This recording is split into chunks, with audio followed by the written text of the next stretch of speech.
Barbershop Conversations, man. Feel free to hit the subscribe button, man. Live from the shoe closet, man. and you know, I I gotta have this conversation, man, because I've built this platform on manhood and masculinity, accountability, respect, and fatherhood. And I really, really got to say this, man. Let me get in front of the camera really, really good. Um,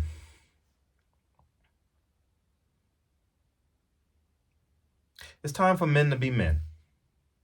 And I'm gonna start from a fan's perspective. Jermall Charlo needs to be stripped. He hasn't fought in 2 years. The fans need to be hollering for it. I said it about everybody, man. You can't be holding the belt for 2 years, man. Fans pay their hard-earned money. They get on these planes. They buy their popcorn. They take their family. They pay for Showtime. They pay for the Zone. I don't care what fighter you are. You need to be stripped. The same way we said Tyson Fury needs to be stripped. The same way we said Canelo needs to be stripped. And it's just the reality of this thing, man, from a fan's perspective, man. And let's talk about it from a manhood perspective. No man gets 2 years off his job. No man gets to wallow for 2 years. You understand what I'm saying? No man gets that. Let's see if I can make it an even frame for y'all so it's more watchable. There we go. I think it's incredibly, incredibly important, man, that we see the big picture in this, man. You don't get 2 years off of work and then get to do an interview and get sympathy. Not 2 years. And I'm going to use me as the example, and then I'm going to jump into the bigger picture. 2007, I was laid off as a school teacher. Teacher of the Year. Won every award as a school teacher. Y'all can Google it. I was in every newspaper in Los Angeles. Damn near every newspaper. It's too many to count. But yeah, you get the exaggeration. And I was laid off. At the time, I had a girlfriend in med school, paid all the bills. I got it done. I chose not to go a Hollywood route. What'd I do? Make my own movies. I chose not to sign with ESPN. What'd I do? Build my own platform. Never cried, never whined, never complained. I could have milked the system, got on unemployment, could have stayed on unemployment. Obama had the extension. I said, no, I'm going to work. I'm working. I could have got on welfare. I could have got on Section 8. No. Frederick's going to work. Never even thought about it. Never blinked. And I think it's essential that men understand the realities of being a man. Woman, man, being a human. If God put oxygen in your lungs, that means you have the ability to get over something. I think fighters and fans are milking the idol worshiping of fans. They're milking it. Whether it was Adrian Broner, Danny Garcia, Ryan Garcia, whoever it is, you have a job to do. You have a job and you're required to do it. When I was a school teacher, I got 10 days off a year. If I couldn't get it in 10 days, you know what they did? If I couldn't get what I needed to get done in those 10 days off, 1 day a month, they docked my pay. We got to get back to the rubric that it is to be a man. You can go through what you need to go through. If it takes you 3 or 4 years, it takes you 3 or 4 years. But I'm going to tell y'all young men something. And listen to me carefully. You get 5 minutes to cry, whine, and complain. And then you got to fight. Sometimes you got to crawl before you walk. Sometimes you got to walk before you run. Do we understand what I'm saying?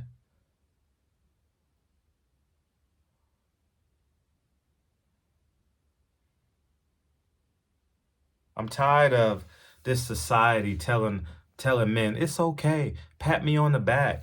Brandon Marshall crying. Jermall Charlo crying. Oh, men can't cry? No, men got to solve problems. We are solution based. Men who are not solution based are the poster childs for failures. Because you got to succeed in this earth for 80, the average life is 77 years. You got to succeed for 77 years. You can't fail for 77 years. Men that overcome are celebrated. Men that wallow in their misery, they're disrespected. I've never pitied a man. I've never pitied a man. I'm black as hell, 5'7", and I'm doing a video from my shoe closet.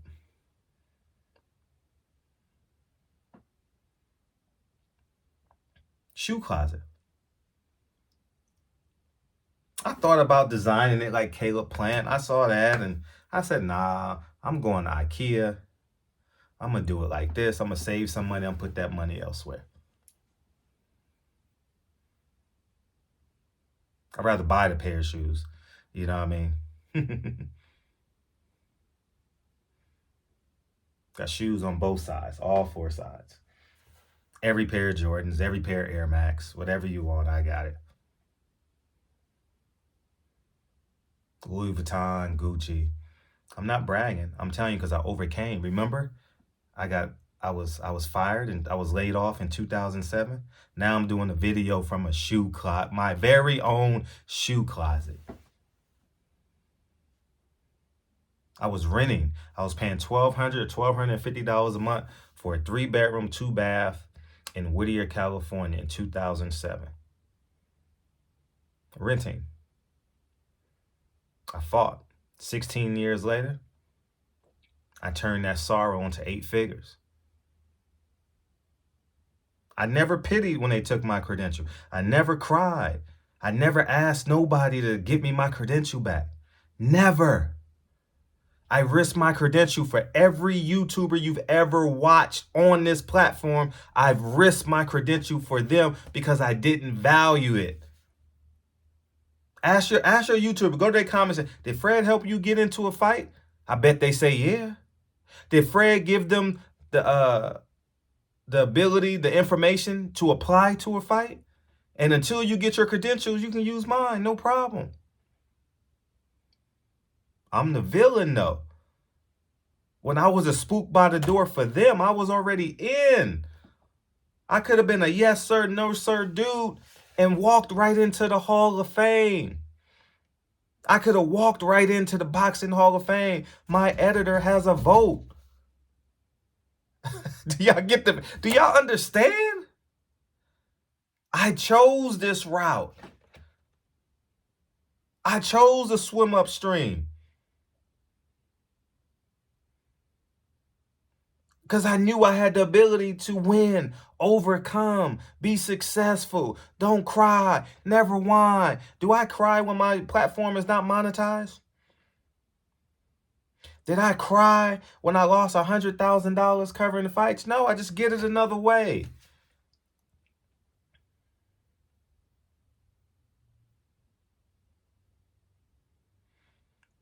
We sitting here whining and complaining online.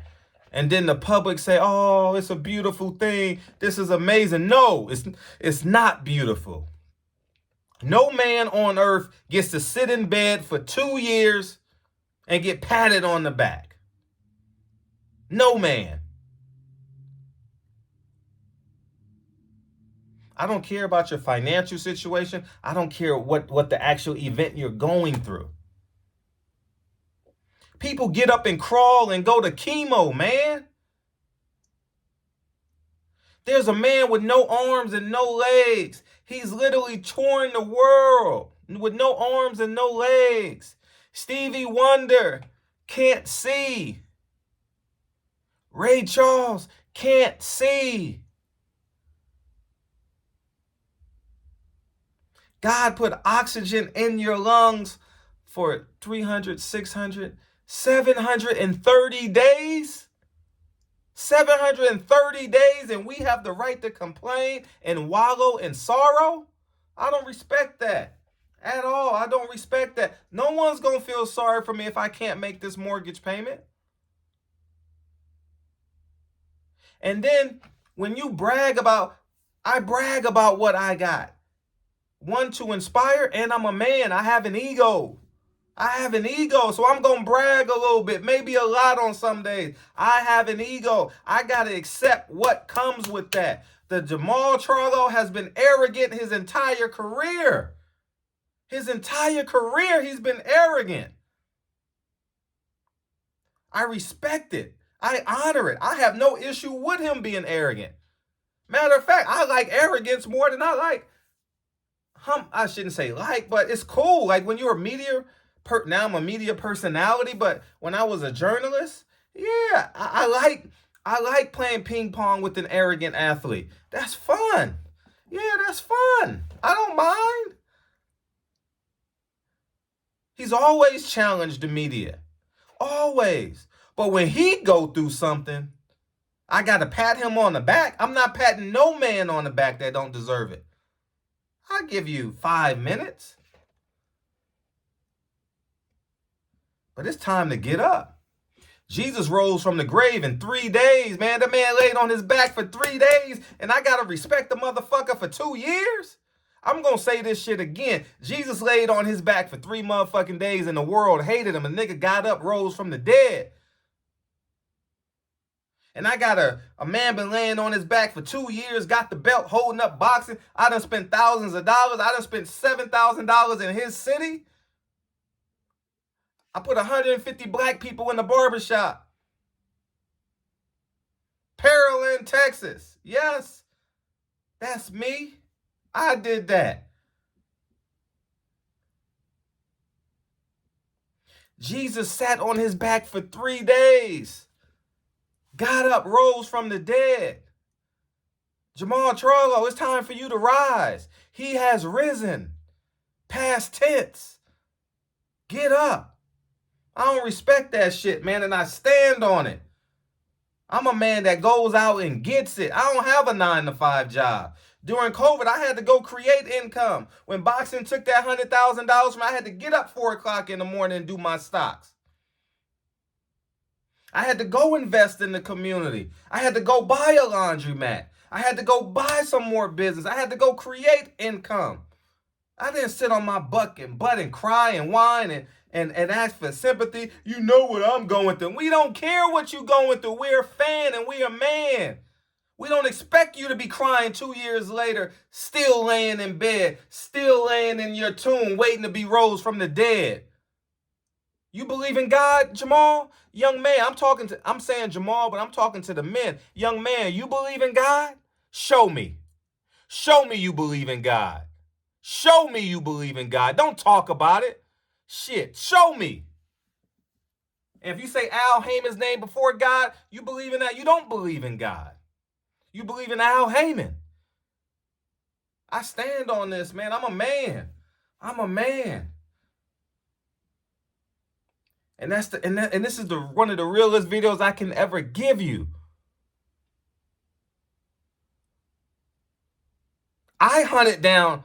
When I disagreed with Andre Ward, I drove to motherfucking Fresno to get that interview. When I disagreed with Eddie Hearn, I got on the plane and flew to Texas. Whoever I've disagreed with, I've told them I've disagreed with them. Every person. That's what men do. Men solve problems. Men build houses and turn them into homes with their wives and kids. I'm going to tell you what's fucked up. Since I mentioned Andre Ward, I'm going to tell you what's fucked up about this society. I'm going to tell y'all. You know what's fucked up about this society? I disagree with Andre Ward. He tried to take $30 million out of Deontay Wilder's pocket. I disrespect with the nigga on that. Nah, I keep it a buck. I didn't respect him about that shit. Shut your mouth. Don't take no money out of no man's pocket when he's earned it. He was a little bit salty. He didn't get the Canelo fight. He didn't get the respect he deserved. I get it. He'll never admit to it, but that's the reality. You know why? Because through yourself, you know others. You want the credit and respect you get for not losing since you was 11 to 12 years old. I get it. I'm a man. I get it. Through yourself, you know others. You can lie to the media and say it didn't bother you, but it did. But here's the point I want to make about character and integrity and about this society we motherfucking live in. I'm just profile for profile. We ain't talking about your idol worship. Shout out to Malik Scott with the idol worshiping. This idol worship, what do you say? Humans. Humans gonna be humans. Here's the idol worshiping I'm talking about. Check this shit out. Andre Ward, having lost since he was 11 to 12 years old. Floyd Mayweather lost at 17, 18, 19, right? Silver medal, bronze medalist, whatever it was, 96 Olympics. Undefeated. 2-division world champion. Never lost. God-fearing man. 1 wife, 5 kids. SOG, son of God. You see that profile? Let's go to Floyd Mayweather's profile. Made all the money, got all the tea in China, got all the popularity. 4 kids, 3 women, if I'm not mistaken. Daughter has a 7th child with NBA YoungBoy. He says his kids can't run his business because they smoke too much weed, his sons. Profile for profile. That's what's fucked up about us. We didn't celebrate Andre Ward. We worshipped Floyd Mayweather. I'm not mad. I'm just telling you the facts. I know the little Floyd homo is going to come in here and be like, oh, you so sensitive. You mad at Floyd? How the fuck am I mad at Floyd? I'm worth over 10 million. What Timothy Bradley say? How the fuck can I hate and I'm rich and in the Hall of Fame? And those are facts. I'm in my college Hall of Fame. That's a fact.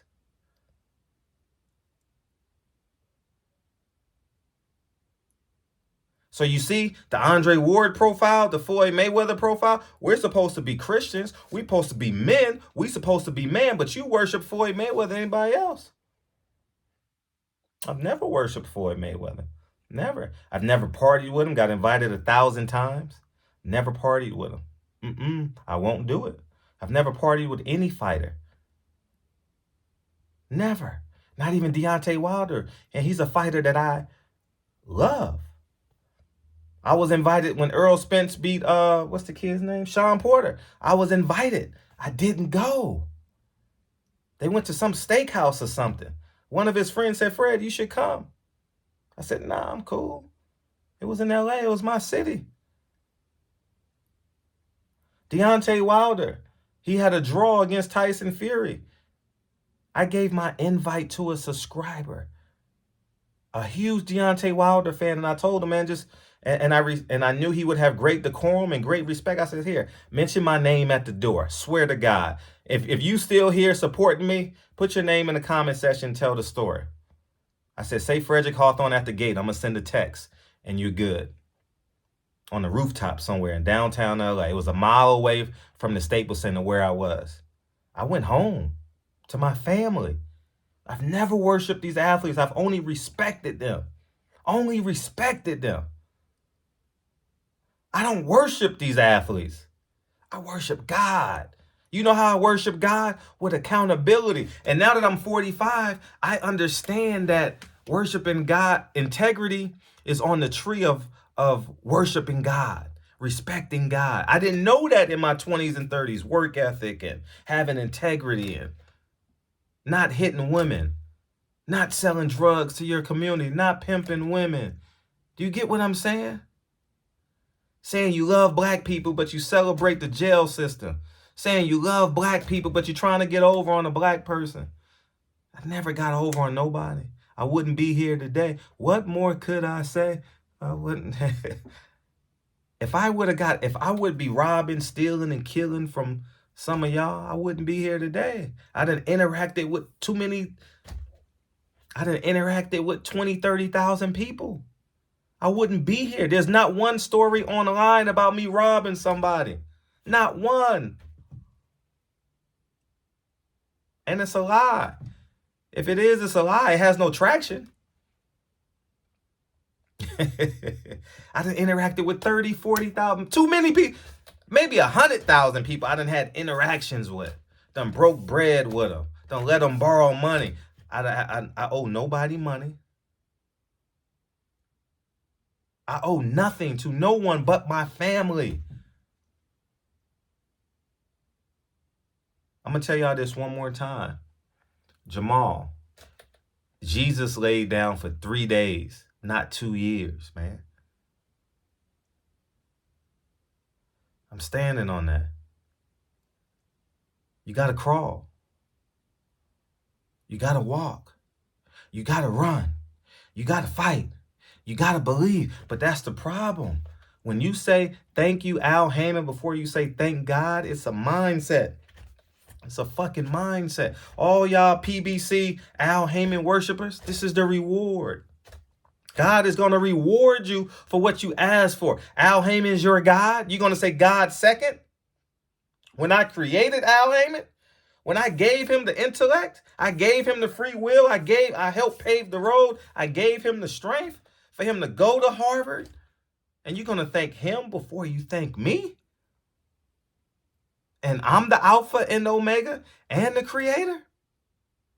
This is what y'all going to get. Y'all going broke. Yeah, because you said Al Haymon's name before you said your mother's name. You said Al Haymon's name before you said your father's name. You said Al Haymon's name before you said your kid's name. You said Al Haymon's name before you said your trainer's name, your father's name. And they've been with you since you were 7 years old. And then you pray to God when you need him.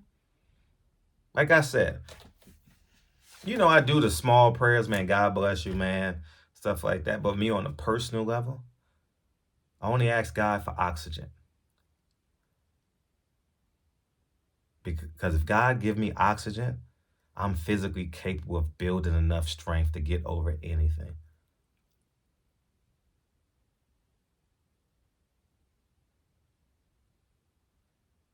And that's the truth. I stand on that. I wish y'all well, man. We got to get back to masculinity, man. Jermall Charlo needs to be stripped. And I stand on that. Don't hate the man at all. I got no ill will towards Jermall. I put $7,000 in his city for him against Brandon Adams. Have you done that? None of y'all have done that shit. Not one of y'all. Not one of y'all have ever put $7,000 on the table. It says, I'm doing this for the love of the sport and the communion and the community of people. Y'all ain't did that shit. I put $10,000 in my city for Sean Porter, Earl Spence. Didn't want nothing back. Gave away 10 tickets to the fight. Paid for them with my own money. It's on the YouTube. Y'all can go look at it. Nobody in boxing has ever done anything like this ever. I didn't charge the people neither. You didn't have to buy no motherfucking ticket. It was free. Just show up. And I'm not knocking nobody. I know people charge and they got to make their money. And I respect their hustle. I respect the boxing boys' hustle. Don't make me think don't make me think I'm not slighting them. But there's a difference.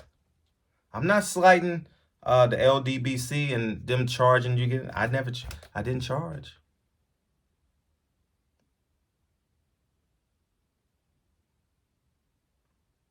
Gave it away for free. Now, I did have a VIP event one time for Mikey Garcia, Earl Spence in Texas. But that was different. I'm talking about just giving to the people. I've done it 3 to 5 times. I'm him in real life. I'm the baseline. Y'all can like it, love it, or hate it, what you want. I've overcome. I've made it.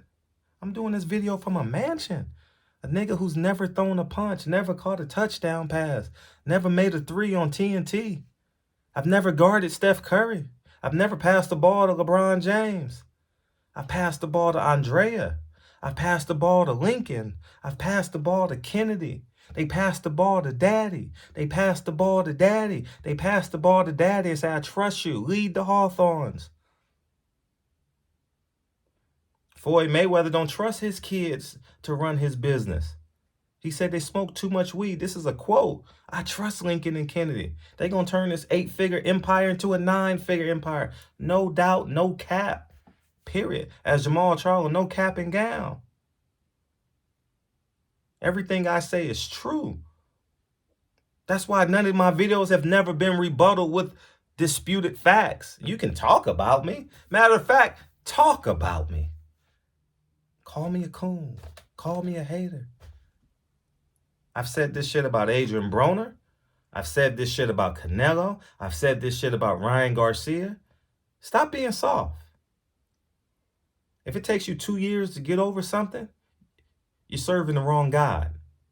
I'm going to repeat that one last time, not getting out of there. If it takes you 2 years to get over something, you're serving the wrong God. Money. You're serving money. You're serving man. You're serving sin. You're serving your weaknesses. Barbershop conversations, man. Y'all have a good day. I'm not spending $20,000 on my closet, man. Nah, IKEA, what was this, $30, $40? Get to shelve my shoes, you know what I mean? That's it. Shout out to all the men that work hard now. They got a shoe closet. I respect y'all, man. Shout out to all the fathers that's leading their families. I respect you from the depths of me. I really respect you. Shout out to all the fathers that had their problems, bumps in the road like me, who was less than, worship worldly things in their teens and their early 20s. Say, you know what? I'm getting rid of the childish things. I'm going to grow up and be a man. And look what you get when you grow up. You get a family. You get a fucking family, dog. You get a family. That's what it's about. Family. Fight for your family, Jermall. Fight for your family. Barbershop conversations, man. Feel free to hit the subscribe button. This video is really not about Jermall. Jermall's gonna get you to click. Jesus took 3 days to get over it. The world was against him.